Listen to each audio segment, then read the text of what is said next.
Buonasera, hola que tal, salam alaikum, et bonjour aux gens un petit peu qui n'aiment pas trop les gens qui sont différents des gens qui sont normaux. Voilà, je sais pas si tu m'auras bien compris.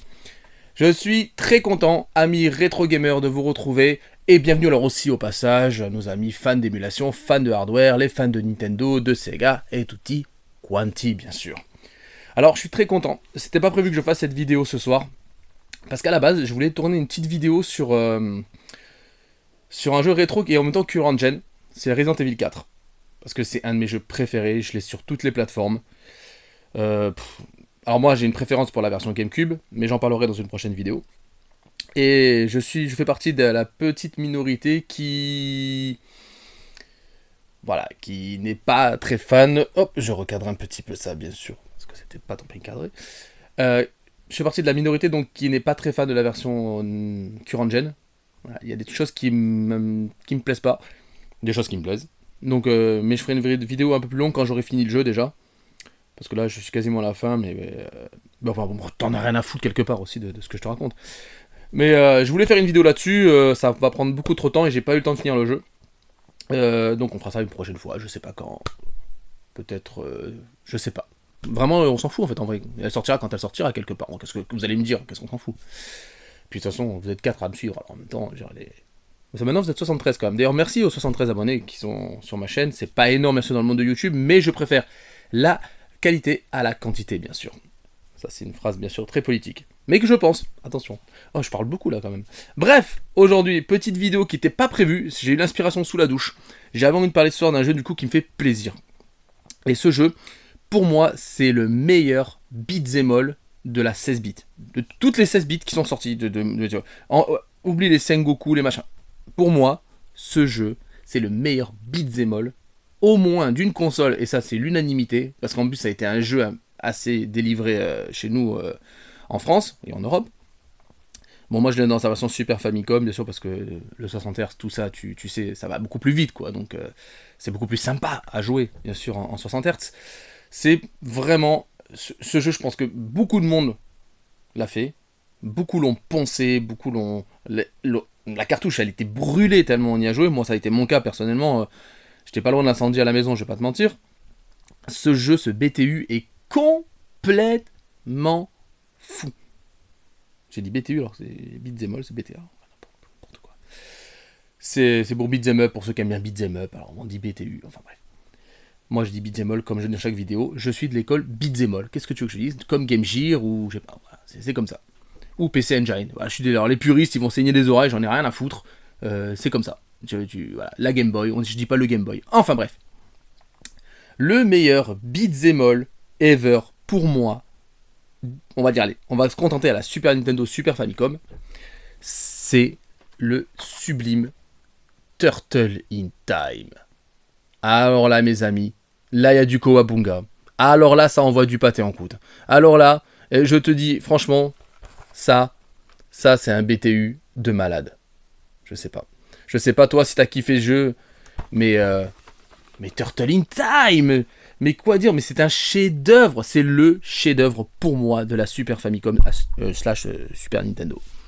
Pourquoi? Bah tout simplement parce que c'est un jeu mais ultra nerveux, très fidèle à la licence Tortue Ninja, une move list incroyable. Je crois qu'il y en a même plus que sur l'arcade. Je crois qu'il est même meilleur que la version arcade. Oui, je crois. Alors ça, il faudrait vraiment le confirmer.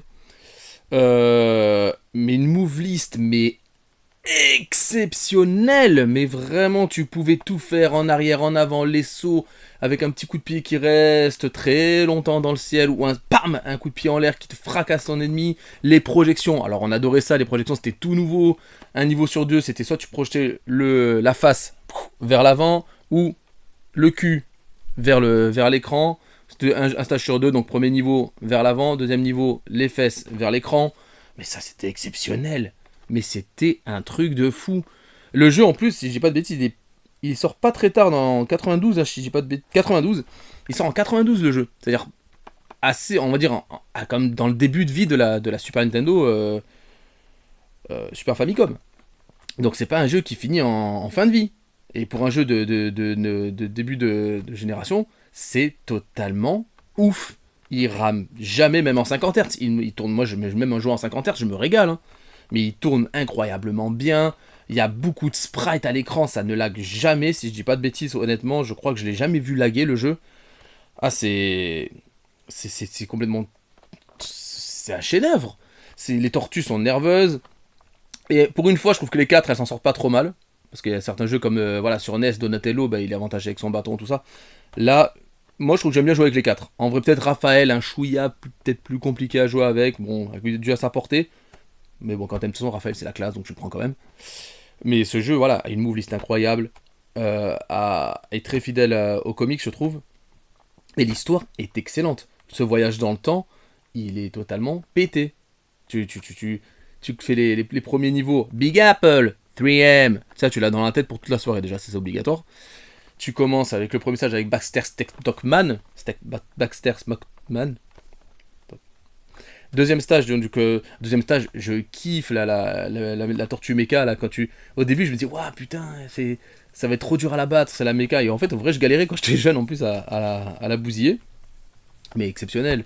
Le niveau du technodrome, putain, avec Shredder, là, quand il est dans son espèce de vaisseau, là, et que ça cible sur plusieurs plans, mais c'est incroyable, c'est incroyable. Puis après, tu pars dans l'ère préhistorique, tu pars sur le train, avec des musiques à la Konami, hein, on connaît les musiques Konami, Sunset Rider, tout ça, ça sort de... Il y a une grosse similitude, hein. Le Rocksteady et Bebop, pour une fois, tu les vois en pirate, mais c'est ouf. C'est ouf, t'as des archers de partout qui te balancent des... Ah non, tu peux te prendre des planches, tu peux te prendre... Tout est bien pensé. J'ai envie de jouer. J'ai envie de jouer même maintenant, là. C'est un truc de fou. C'est Super Shredder, à la fin tu bats Super Shredder, alors qu'il est pas ultra difficile malheureusement pour un Super Shredder, mais c'est la classe, devant la Statue de la Liberté et tout, c'est complètement fou, Et puis la passage en skate, ah ouais, avec Krang là, quand tu le vois arriver au fond, tu sais tout au loin, tu te bats contre Krang, alors que toi t'es en mode F0, tu vois, dans ce stage là, mais c'est... Moi je sais pas pour ceux qui l'ont fait, moi ce jeu il est complètement fou. Il est vraiment complètement fou. C'est le beat'em all vraiment à avoir, vraiment. Pour tout, pour son histoire, pour sa jouabilité, sa move list, tout, tout. Et puis, alors, on aime, on n'aime pas, ça c'est la cover Super Famicom, qui est assez fidèle, je trouve, aux tortues qu'il y a dans le jeu, parce que la version FAH, c'est une cover qui est très jolie, mais un peu plus comics, un peu plus sombre, ça correspond pas vraiment avec le jeu pour moi. Tandis que ça correspond un peu plus avec le Turtle in Time in-game, quoi. Mais bon, alors après, c'est un détail. Hein. Il y en a qui aimeront pas. Ça ressemble, en fait, c'est la même que là. Et donc, mon téléphone coupe toujours à 8 minutes. Je ne sais pas pourquoi. J'ai cherché les réglages, je ne trouve pas. Donc, je disais, je sais pas si ça a filmé ou pas. Ça, c'est comme la version. C'est la même boîte que la version Mega Drive, le Hyperstone Age. Qui est d'ailleurs beaucoup plus pété en US. Donc, je l'ai pas prise, mais la version US. Ah, je vais te la prendre. Parce qu'elle est juste à côté de moi. Moi, je l'ai en version US. Alors, ça, mon ami. Alors ça, pour moi, c'est une des plus belles covers Mega Drive. Ça, c'est n'importe quoi. C'est une cover, mais j'espère que ça va autofuka sager. Faut qu'il soit sagé. Voilà.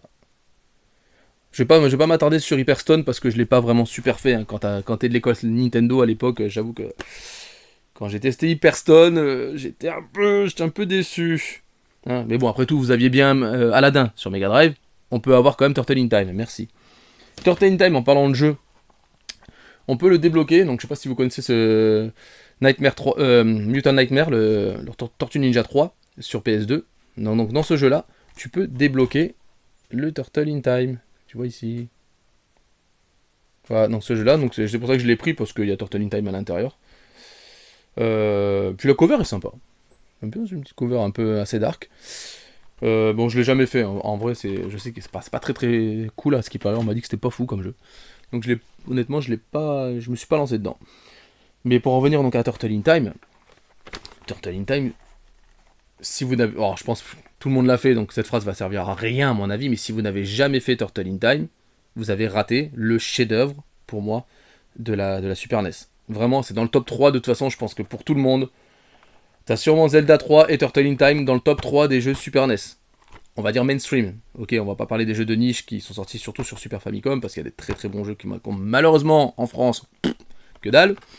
Mais on va dire dans les jeux les plus communs qui ont été vendus à l'époque, Je pense que Zelda, Link to the Past et Turtle in Time, c'est au moins dans le top 3. C'est, je pense. Moi, j'avoue que j'ai un doute entre ça, entre ce jeune homme, et le Zelda. Je pense que par affection, je mettrais peut-être un peu plus Zelda 3. Enfin, je sais pas. Donc voilà, ça, c'est vraiment un must-have à avoir. Malheureusement, en FH, il commence à coûter une blinde atomique, et j'avoue que le jeu est pas très long, donc mettre plus de 500-600 balles dans un jeu qui dure pas longtemps, ça fait un peu chier. Donc moi j'ai de la chance de préférer la Super Famicom, donc c'est beaucoup moins cher. Mais bon, on n'est pas là pour parler de prix sur ma chaîne, vous savez, moi j'aime pas parler d'argent, mais si vous l'avez pas fait, vaut mieux se rabattre sur la version Super Famicom ou sur émulation, parce que moi j'ai rien contre l'émulation, personnellement. Je joue, d'ailleurs c'est une de mes prochaines vidéos. On parlera d'émulation et d'hardware. Bref, Turtle in Time, voilà, chef-d'œuvre encore une fois. Move list incroyable, je me répète tout ça, mais vraiment, tu sens un peu la passion quand je parle, je tremble tellement j'aime ce jeu. Je suis amoureux de ce jeu. Il y a des jeux comme ça où tu es amoureux. Il y a, il y a des chefs-d'œuvre comme ça. C'est pas pour tout le monde. Moi, j'adore en plus la licence Tortue Ninja. Je suis archi fan de Tortue Ninja depuis tout petit, depuis grâce à la série animée, qui a un peu mal vieilli quand même. J'adore les premiers films que j'ai bien sûr en VHS, tout ça, parce que c'est des choses pour moi, c'est de l'époque, ça va ensemble, c'est extraordinaire. Donc voilà, j'espère que je vais essayer de mettre des petites incrustations de Turtle in Time. Je sais pas, non, j'en ai pas parlé.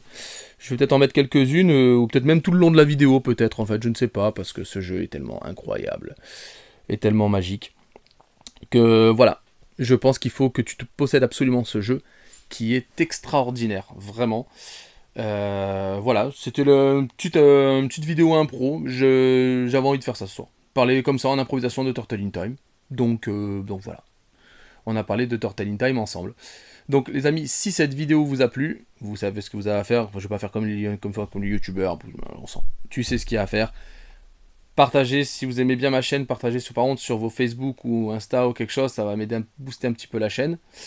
Merci à tous pour vos retours. Depuis à chaque fois, j'ai plein de retours. C'est super cool. C'est plein de bienveillance.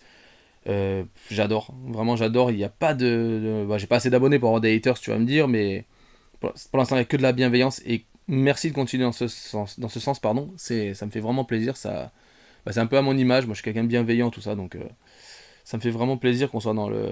Il n'y a pas de gens qui jugent. Ouais, tu connais pas si. Non, non, non. Vous racontez tous vos petites anecdotes là, souvent quand je poste une vidéo et ça je kiffe de fou. Ça me fait vraiment, vraiment, vraiment méga plaisir.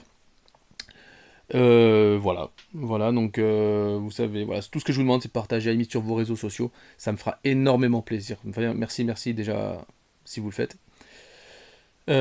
Concernant pour France 3, parce que vous savez, je sais pas s'il y en a qui sont au courant, j'ai fait un reportage. France 3 est venu chez moi pour faire un reportage sur le rétro gaming. Ça devrait arriver début de la semaine du 15 avril. Voilà, vers le 15, 16, 17, 18. Ça devrait arriver vers là, le reportage, que je pense que je remettrai sur... si je peux, hein, si je peux, je remettrai sur YouTube. Voilà. Voilà. Ben, j'espère que cette vidéo vous aura plu, les copains et les copines. Si, bien sûr, pour pas faire de... Attention, l'égalité, oh là là, Sébastien, bien sûr.